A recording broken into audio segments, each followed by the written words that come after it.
Dear students, Assalamu alaikum. Today we will discuss the role of the judiciary.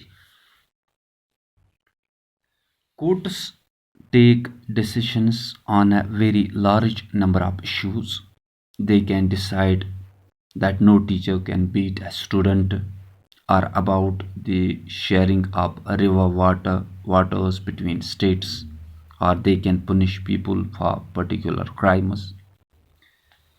اگر ہم quotes کی بات کریں، اگر ہم ڈسپیوٹس کی بات کریں جو تضاد ہوتے ہیں لوگوں کے بیچ، جب تضاد بڑھ جاتے ہیں تو لاسٹ میں کورٹ ہی ایک واحد ذریعہ ہے جن کی مدد سے ان ڈسپیوٹس کو حل کیا جا سکتا ہے، اور جو قانون ہوتے ہیں ان قانون کو امپلیمنٹ کرنا، ان پہ نظر رکھنا بھی کورٹ کا کام ہی ہے۔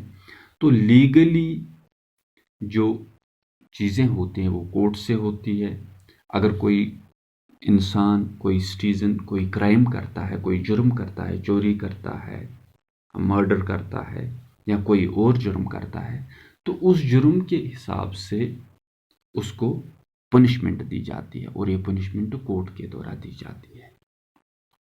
Broadly speaking, the work that the judiciary does can be divided into the following points.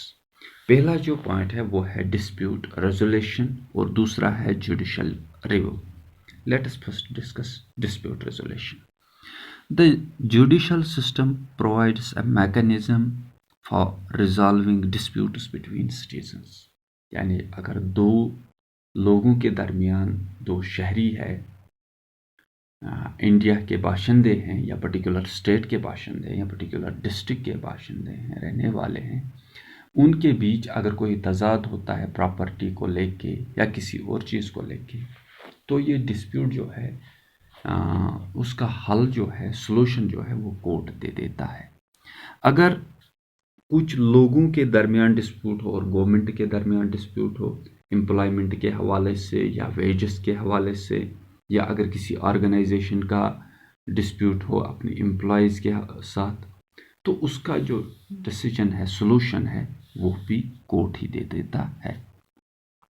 کبھی کبھار ایسا بھی ہوتا ہے کہ دو اسٹیٹس کے بیچ ڈسپیوٹ ہو جاتا ہے کسی چیز کو لے کر، پانی کو لے کر، باؤنڈریز کو لے کر، ڈسٹرکٹس کو لے کر یا کسی اور چیز کو لے کر، تو اس کا حل بھی کورٹ ہی دے دیتا ہے۔ جیسے انڈیا کا جو ہائیسٹ کورٹ آف لا ہے وہ ہے سپریم کورٹ، وہ چیزیں سپریم کورٹ میں جاتی ہے، اور وہاں پہ جو اسٹیٹس کے ڈسپیوٹس ہیں ان کو حل کیا جاتا ہے۔ اور ایسا بھی مسئلہ ہو سکتا ہے کہ سینٹرل گورنمنٹ کا ڈسپیوٹ کسی اسٹیٹ کے ساتھ ہو سکتا ہے۔ اس سچویشن میں بھی جو انڈیا کا سپریم کورٹ ہے وہ اس مسئلے کو سلوشن دے سکتا ہے۔ اور دوسرا جو پوائنٹ ہے وہ ہے judicial review.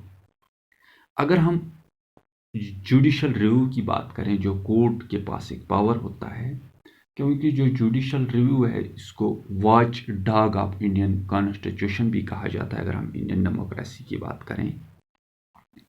As the final interpreter of the constitution, the judiciary also has the power to strike down particular laws passed by the parliament if it believes that these are a violation of the basic structure of the constitution. اگر parliament, کیونکہ parliament میں آپ کو پتہ ہی ہے، پچھلی videos میں نے آلریڈی آپ کے ساتھ ڈسکس کیا ہے، لوک سبھا، راجیہ سبھا، پریزیڈنٹ وغیرہ، اگر کوئی قانون پارلیمنٹ پاس کرتا ہے جو کانسٹیٹیوشن کے یعنی آئین کے بیسک سٹرکچر کے خلاف ہو، تو جو انڈین سپریم کورٹ ہے جس کے پاس جوڈیشل ریویو کا پاور ہے، وہ اس لا کو کالعدم کر سکتی ہے۔ یعنی اگر پارلیمنٹ میں، لوک سبھا میں کوئی قانون پاس ہوا، پھر وہ راجیہ سبھا میں گیا، راجیہ سبھا میں بھی پاس ہو گیا، پھر پریزیڈنٹ کے پاس کنسنٹ کے لیے جاتا ہے، وہاں سے بھی اگر اس کا کنسنٹ ملا، پھر کورٹ کو یہ لگا کہ یہ قانون جو ہے یہ بیسک سٹرکچر آف کانسٹیٹیوشن کے خلاف ہے، تو اس قانون کو کالعدم کیا جاتا ہے، کیونکہ جو انڈین کانسٹیٹیوشن ہے وہ سپریم لا مانا جاتا ہے، اور کوئی بھی قانون بیسک اسٹرکچر آف کانسٹیٹیوشن کے خلاف نہیں ہونا چاہیے. That is all for today's topic. Thank you very much for watching this video.